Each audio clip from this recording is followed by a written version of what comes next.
This dish is called garlic noodles. It's a simple dish that originated in San Francisco, California.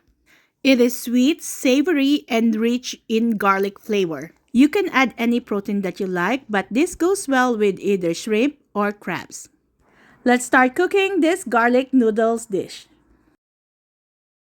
Start cooking your pasta in a boiling water. Melt 4 tablespoons of unsalted butter in a pan. Add the garlic. I use 8 cloves of minced garlic.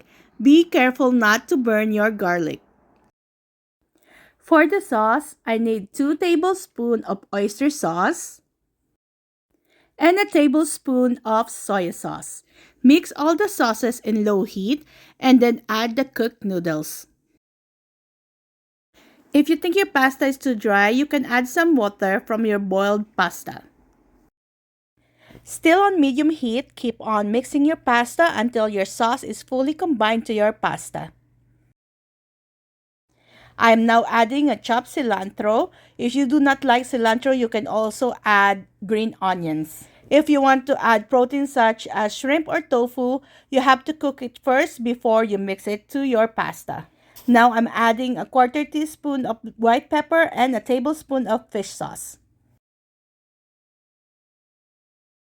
Mix your pasta noodles for another minute and then add your grated cheese. This is a Parmesan cheese that I'm using. If you want your noodles spicy, you can add chili flakes or cut some red chili peppers.